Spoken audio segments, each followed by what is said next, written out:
ஒருத்தி மகனாய் பிறந்து ஓரிரவில் ஒருத்தி மகனாய் ஒளித்து வளர தரிக்கிலானாகி தான் தீங்கு நினைந்த கருத்தை பிழைப்பித்து கஞ்சன் வயிற்றில் நெருப்பென்ன நின்ற நெடுமாலே உன்னை அறுத்தித்து வந்தோம் பறை தருதியாகில் திருத்தக்க செல்வமும் சேவகமும் யாம் பாடி வருத்தமும் தீர்ந்து மகிழ்ந்தேலோர் எம்பாவாய் என்று பாடுகிறாள்.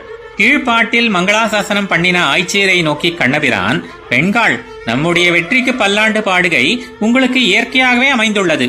அது தவிர இந்த குளிரிலே நீங்கள் உடல் வருந்தி வந்தமைக்கு வெறும் பறை மட்டுமேயோ காரணம் என வினவ, அது கேட்ட பெண்கள், பிரானே, பறை என்று ஒரு சாக்கு சொல்லி உன்னை காண்பதற்கென்றே நாங்கள் வந்து நின்றோம். தேவகி பிராட்டியாகிற ஒருத்திக்கு பிள்ளையாய் அவதரித்து அவதார காலமாகிய அந்த ஒரு ராத்திரியிலே திருவாய்ப்பாடியில் நந்தகோபர் திருமாளிகையில் வந்து சேர்ந்து யசோதை பிராட்டியாகிற ஒருத்தியினுடைய பிள்ளையாக ஏகாந்தமாக வளரும் காலத்தில் நீ அங்கனம் வளர்வதை பொறுக்காமல் உன்னை எப்படியாகிலும் கொல்ல வேண்டும் என்ற தீங்கை நினைத்த கம்சனுடைய எண்ணத்தை வீணாக்கி அந்த கஞ்சனுடைய வயிற்றில் நெருப்பு என்னும்படி நின்ற சர்வாதிகனான எம்பெருமானே, உன்னிடத்தில் புருஷார்த்தத்தை யாசித்தபடி வந்து நின்றோம்.